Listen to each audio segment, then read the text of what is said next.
So ఇక ఎరపతినేని శ్రీనివాసరావు గారు గురిజాల శాసనసభ్యులు, సీనియర్ పొలిటీషియన్. 1990 దశకంలోనే ఆయన ఎమ్మెల్యే అయినటువంటి వ్యక్తి. సో అలాంటి ఎరపతినేని శ్రీనివాసరావు గారికి అత్యంత ప్రీతిపాత్రుడిగా ఎలా మారారు మీరు? అంటే నేను ప్రీతిపాత్రుడు అంటే నాకు ఆయన అంటే ఒక ఎమోషన్.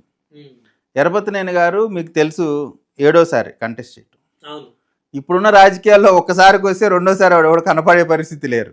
పబ్లిక్ యాక్సెప్ట్ చేయట్లేదు. బిహేవియర్ కూడా అలానే ఉంది. దండుకొని వెళ్ళిపోవాలి 5 ఏళ్ళు. కొంతమంది అంటే గతంలో చూసాం, ఇప్పుడు చూసాం, కొంతమంది పొరపాట్లు చేస్తూ ఉంటారు.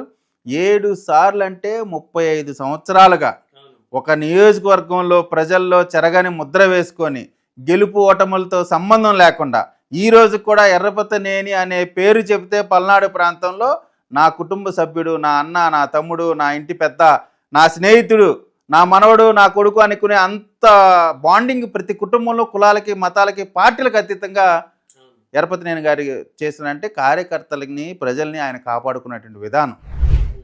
ఏ రోజు కూడా డబ్బు ప్రాధాన్యం కాదు, ప్రజలే ప్రాధాన్యం. 23 సంవత్సరాల్లో ఎమ్మెల్యే అండి. ఆ రోజునే మంత్రి అయ్యే అవకాశం కూడా వచ్చినటువంటి పరిస్థితి. మీ గత ఇంటర్వ్యూలో కూడా చెప్పారు, నేను సీనియర్ని కాదు అని కొత్తగా వచ్చిన వాళ్ళకి అవకాశం అని చెప్పి చంద్రబాబు నాయుడు గారికే చెప్పినటువంటి పరిస్థితి. సీనియర్లకి ఇవ్వండి, నేను కొత్తగా వచ్చాను కదా అంటే. మంత్రి పదవి అనేటువంటిది పెద్ద సమస్య కాదు. ఈరోజు కూడా చాలామంది అంటూ ఉంటారు ఇంకా మంత్రి పదవి రాలేదంటే. నాయకుడు ఏ నిర్ణయం చెప్తే ఆ నిర్ణయానికి కట్టుబడి ఉండేటువంటి నాయకుడు. 2014లో మీకు తెలుసు సమైక్యాంధ్ర ఉద్యమం సమయంలో ఆంధ్ర రాష్ట్రం, ఉమ్మడి రాష్ట్రంలో ఒక ప్రోగ్రాం పెట్టాలి అంటే అందరూ భయపడి వెనకడుగేసినటువంటి పరిస్థితులు.